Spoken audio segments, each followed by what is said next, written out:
जय हिंद दोस्तों, मैं हूं मनोज और स्वागत करता हूं आपका अपने YouTube channel politics in motion पर। दोस्तों, जब हम विश्व इतिहास के पन्ने पलटते हैं तो अक्सर हमें यह सिखाया जाता है कि सभ्यताएं तलवार के बल पर फैली, युद्धों से बनी और उपनिवेशों से मजबूत हुई। लेकिन इसी इतिहास में एक ऐसा अध्याय भी है जिसे जानबूझकर हाशिए पर रखा गया, कौंडिन्य और फूनान साम्राज्य का अध्याय। पश्चिमी इतिहासकार चिल्लाते हैं कि भारत तो बस एक आध्यात्मिक देश था, समुद्री शक्ति कभी था ही नहीं। रोम और ग्रीस को सभ्यता का जनक बताते हैं। पश्चिमी नैरेटिव का मूल अपराध यह है कि वह इतिहास को सत्य की खोज नहीं, सत्ता की रक्षा मानता है। इसके पीछे वस्तुतः एक गहरी औपनिवेशिक मानसिकता काम करती है, जिसकी यह धारणा है कि इतिहास का केंद्र केवल यूरोप हो सकता है। यदि यह स्वीकार कर लिया जाए कि भारत जैसे गैर पश्चिमी समाजों के पास उन्नत समुद्री ज्ञान, राज्य निर्माण की परंपरा और वैचारिक आकर्षण था, तो पश्चिम का सभ्यता का पिता होने का दावा स्वतः कमजोर पड़ जाता है। भारतीय सभ्यता विश्व इतिहास की उन विरल सभ्यताओं में से है जिसने दुनिया को जीतने के लिए कभी तलवार नहीं उठाई, फिर भी हजारों किलोमीटर दूर जाकर राज्य, संस्कृति और विचारधाराएं गढ़ दी। जब अन्य सभ्यताएं विस्तार के नाम पर विनाश कर रही थी, तब भारत ज्ञान, धर्म, न्याय और संतुलन का निर्यात कर रहा था। उस समय का भारत कोई बंद, डरा हुआ या केवल जंगलों में बसने वाली सभ्यता नहीं था। वह भारत समुद्र को समझता था, हवाओं को पढ़ता था और तारों से रास्ता खोजता था। जब यूरोप समुद्र को भय की दृष्टि से देखता था, तब भारत की जहाज हिंद महासागर की लहरों पर सहजता से चलते थे। यही वह भारत था जहां से कौंडिन्य जैसे लोग निकलते थे, न आक्रमणकारी बनकर, न लुटेरे बनकर, बल्कि ज्ञान, व्यापार और जीवन के नए अवसर खोजने वाले यात्री बनकर। दोस्तों, वीडियो को अंत तक जरूर देखिएगा, क्योंकि आज के वीडियो में हम उस सभ्यता की बात करेंगे जो भारत से हजारों किलोमीटर दूर भारतीय सभ्यता को स्थापित किया, वह भी बिना रक्तपात के। तो चलिए वीडियो को शुरू करते हैं। वीडियो शुरू करने से पहले एक छोटा सा अनुरोध है, अगर आप चैनल पर नए हैं या पहली बार वीडियो देख रहे हैं तो चैनल को सब्सक्राइब कर लें, बेल आइकन को दबा दें ताकि आने वाले वीडियो का इंफॉर्मेशन सबसे पहले आपको मिले। और अगर वीडियो पसंद आए तो वीडियो को लाइक कीजिए, अपने दोस्तों के साथ शेयर करना ना भूलें। अब आते हैं अपने टॉपिक पर। आज से लगभग 2000 वर्ष पहले जब यूरोप अंधेर युग में डूबा हुआ था, तब भारत के कलिंग इलाके में एक ब्राह्मण रहते थे जिनका नाम था कौंडिन्य। वो विद्वान और नाविक दोनों थे। उन्होंने ज्ञान, व्यापार और नए अवसरों की तलाश में समुद्री यात्रा की। पश्चिम रोमन गैली शिल्प का ढिंढोरा पीटता था, लेकिन कौंडिन्य ने उस समय की भारत का टैंकाई सिलाई तकनीक चुनी। नाव को नारियल के रस्सियों से सिलवाया और नीम के तेल से सील किया। मजबूत नाव बनवाई, मानसून की हवाओं का पूरा फायदा उठाया। कौंडिन्य भारत से समुद्री मार्ग द्वारा मानसूनी हवाओं के सहारे दक्षिण पूर्व एशिया के तट पर पहुंचे। उस समय इस क्षेत्र पर नागा वंश की शासिका सोमा का अधिकार था, जो समुद्री और नदी मार्गों पर नियंत्रण रखने वाली एक शक्तिशाली योद्धा रानी मानी जाती थी। कौंडिन्य के आगमन को प्रारंभ में स्थानीय सत्ता के लिए चुनौती के रूप में देखा गया और दोनों के बीच संघर्ष हुआ। लेकिन कौंडिन्य ने अपनी रणनीतिक कुशलता और संगठन क्षमता से यह सिद्ध कर दिया कि वह केवल एक यात्री नहीं, बल्कि शासन की योग्यता रखने वाला नेता है। पराजय के बाद सोमा ने कौंडिन्य को शत्रु नहीं, बल्कि सहयोगी के रूप में स्वीकार किया।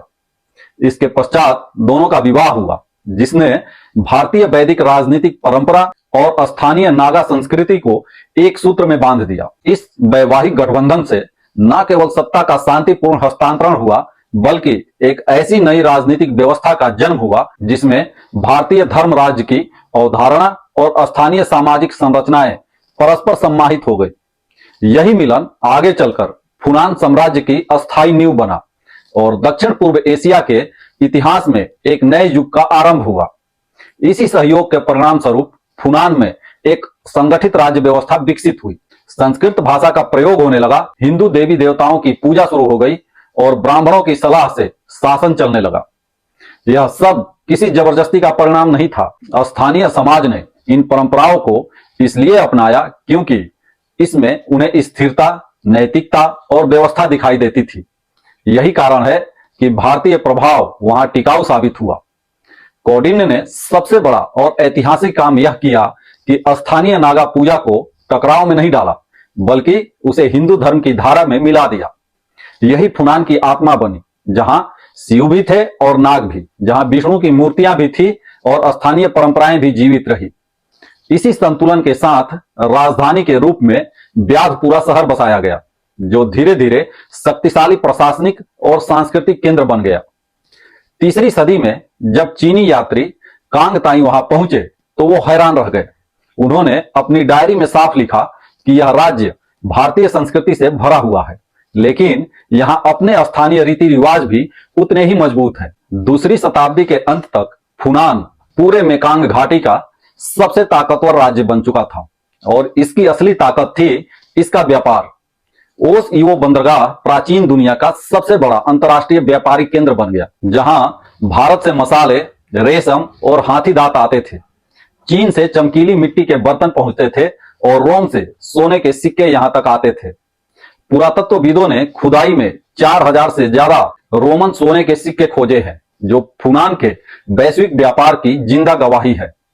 फुनान के राज्यों ने केवल व्यापार नहीं, कृषि और प्रशासन में भी गहरी समझ दिखाई। उन्होंने 100 किलोमीटर से ज्यादा लंबी नहरें खुदवाई, जिनसे खेतों को पानी मिला, चावल की पैदावार कई गुना बढ़ गई और इतना अन्न हुआ कि निर्यात होने लगा। तीसरी सदी में राजा फान सीमान ने नौसेना को इतना मजबूत किया कि फुनान का प्रभाव मलय प्रायद्वीप तक फैल गया। अंगकोर, बोरे जैसे शहरों में विशाल ईंटों के महल बने, कर वसूली की व्यवस्थित व्यवस्था बनी, अनाज, मछली और कपड़े के रूप में कर लिया जाता था और फिर जरूरत के हिसाब से जनता में बांटा जाता था। इससे अर्थव्यवस्था असाधारण रूप से मजबूत हुई और फुनान समुद्री सिल्क रोड का असली मालिक बन गया। इसी स्थिरता ने संस्कृति को फलने फूलने का मौका दिया। शिवलिंग स्थापित हुए, विष्णु मंदिर बने, संस्कृत के शिलालेख उभरे, नृत्य और संगीत फला फूला, अजंता जैसी चित्रकला की छाया दिखी। भारतीय रागों में खमेर आत्मा घुली हुई थी और नृत्य में भारतीय मुद्राएं जीवित हो उठी। शासन व्यवस्था सुदृढ़ थी, राजा सबसे ऊपर होते थे, उसके नीचे मंत्री और फिर जिले के अधिकारी और सबसे नीचे गांव जो अपने आप चलते थे। स्त्रियों को विशेष सम्मान मिलता था। रानी सोमा स्वयं इसका सबसे बड़ा प्रमाण थी। तीसरी और चौथी सदी में फुनान अपने स्वर्ण काल पर था। चीन के सम्राटों द्वारा उपहार भेजे जाते थे। रोम के साथ व्यापार चरम पर था। नौसेना इतनी शक्तिशाली थी कि पड़ोसी राज्य डरते थे और प्रशासन इतना स्थिर था कि खेती, व्यापार और मत्स्य पालन तीनों मिलकर एक मजबूत अर्थव्यवस्था बनाते थे। फुनान कोई विदेशी उपनिवेश नहीं था, बल्कि पूरी तरह स्वतंत्र, आत्मनिर्भर और शक्तिशाली राज्य था, जिसे दुनिया एक महाशक्ति के रूप में जानने लगी थी। और यही फुनान की सबसे बड़ी विरासत बनी, जिसकी जड़ों में आगे चलकर कंबोडिया का विश्व प्रसिद्ध अंगकोर वाट जन्मा और जिसने यह साबित कर दिया कि सभ्यताएं तलवारों से नहीं, नावों से फैलती है। पश्चिमी इतिहासकार यहां आकर रुक जाते हैं। भारत को जानबूझकर कमजोर दिखाया जाता रहा है और कहते हैं कि यह सब तो मिथक है। लेकिन सवाल यह है कि जब रोम, ग्रीस या नार्डिक सभ्यताओं की गाथाओं को गौरव के साथ स्वीकार किया जाता है, तो भारत के संदर्भ में वही कथाएं अचानक अविश्वसनीय क्यों हो जाती है? यह दोहरा मापदंड केवल इतिहास नहीं, बल्कि मानसिकता को उजागर करता है। अगर भारत के पास समुद्री ज्ञान ना होता तो यह सब संभव ही नहीं था। बिना जहाजों, बिना नौवहन विज्ञान और बिना समुद्री नेटवर्क के कोई सभ्यता समुद्र पार नहीं कर सकती। आज इसी ऐतिहासिक सच्चाई को आधुनिक भारत स्वीकार करता है। जब भारतीय नौसेना अपने पारंपरिक सिले हुए जहाज को INSB कौंडिन्य नाम देती है, यह केवल सम्मान नहीं, बल्कि एक ऐतिहासिक घोषणा है कि भारत की समुद्री परंपरा हजारों वर्षों से जीवित है। महर्षि कौंडिन्य की कहानी इसलिए भी महत्वपूर्ण है क्योंकि उसके परिणाम आज भी दिखाई देते हैं। दक्षिण पूर्व एशिया के मंदिरों, कला, भाषा और परंपराओं में भारत की छाप अब भी मौजूद है। यह किसी साम्राज्य की विजय कथा नहीं, बल्कि एक सभ्यता की यात्रा है जो लोगों को जीतने नहीं, बल्कि जोड़ने निकली थी। कौंडिन्य हमें यह याद दिलाते हैं कि भारत कभी कमजोर नहीं था, कभी निष्क्रिय नहीं था। भारत एक आत्मविश्वासी, समुद्रों से जुड़ी और विश्व को दिशा देने वाली सभ्यता था। जो इतिहास इस सत्य को छुपाने की कोशिश करता है वह अंततः स्वयं कटघरे में खड़ा हो जाता है, क्योंकि जो सभ्यता समुद्र पार कर गई हो उसे कोई भी झूठ, कोई भी मिथक कहकर कभी डुबो नहीं सकता। अगर आपको लगता है कि ऐसी कहानियां ज्यादा लोगों तक पहुंचनी चाहिए तो इस वीडियो को शेयर कीजिए, चैनल को सब्सक्राइब कीजिए। धन्यवाद। अगली बार फिर मिलते हैं एक नए विषय के साथ। तब तक के लिए नमस्कार। वंदे मातरम।